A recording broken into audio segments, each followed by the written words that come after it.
Hello, my name's Gabriel, and I'm just going to do a sort of a quick setup video and talk about my setup and how it ended up the way it is after hours of testing and changing and playing and whatnot. Before we get into that, I just wanted to apologise for the lack of quality of my videos, which I'm putting out, literally because the hardware I've got isn't that good. So I tried to make it better, but I'm just not very good at this sort of thing, and I didn't set out to be terribly professional about it in the first place. Just trying to help a little bit because I like the game, and I think there's not too much out there that is really helping people. Okay, so we're just going to go through how I've got my setup and why.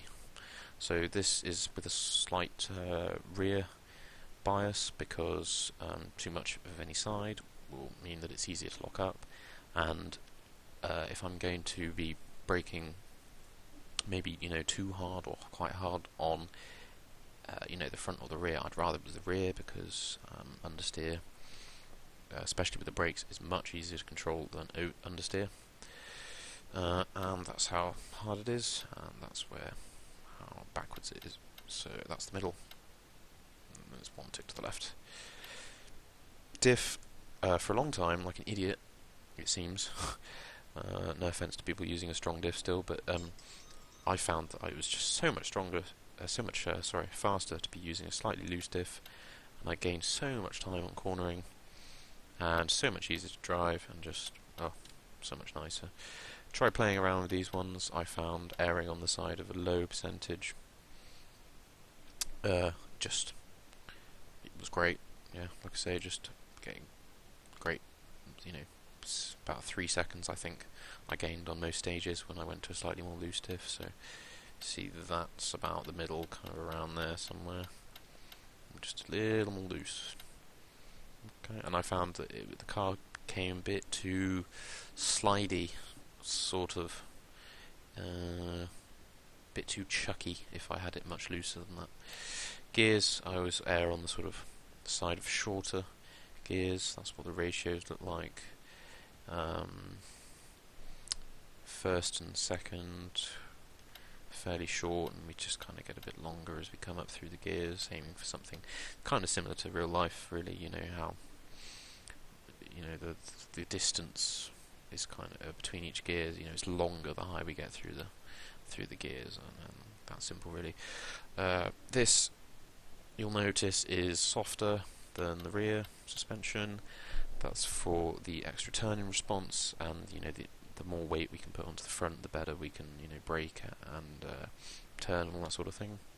Ride height, I should probably try putting this down a little bit, and I'd probably get some better stability, but I found at the moment to be doing just fine with ride height like this. In fact, while we're about it, I might just change that right now.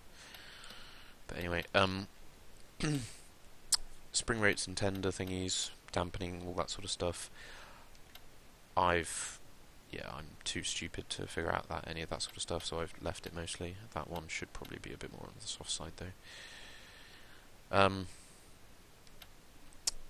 Anti-roll bar, I found that I was breaking traction going around corners when I was pushing quite hard,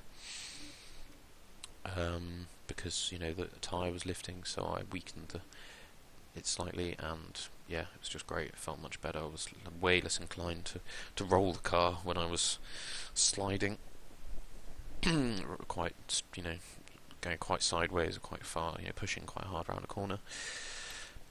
Camber angle, this changes the feel of the car dramatically, and I highly recommend putting both front and rear on negative, somewhere negative, and just playing around with it and see how it feels. You'll sort of feel that it makes the car a bit more grippy. You have to try a little harder to chuck it around a bit. Maybe use the handbrake a bit more on your 3 corners. So like a 3 left. Try using the handbrake on it, that sort of thing. Turning response is a great thing. Something I've just been recently playing around with actually. But it makes the car sort of easier, to get it into a nice sort of power slide situation. So if you can turn in better, then you can turn the car and keep the gas slammed down. The rear, okay, so we talked about why the front is soft. The rear is more firm than the front, so that we can keep it a bit more in control, so we can keep the car in a sort of a straighter line.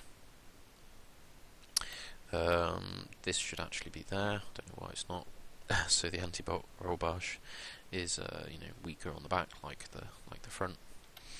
Camber angle is a little more negative. Again, it sort of keeps the rear in check a bit easier, and a bit of toe angle to make oversteer more manageable, because we love that oversteer. So give it a try. All of what I've talked about pretty much applies to most cars, not just the Fiesta. And so yeah, give it a try. One thing I would say is, if there was a vicious differential in here, I tend to put it on something like 53%, so it handles a tiny bit more like a rear wheel drive than a front wheel drive, because I hate that understeer. Alright, I hope this helps, and thank you very much. Just try everything, keep trying. Alright, cheers, bye.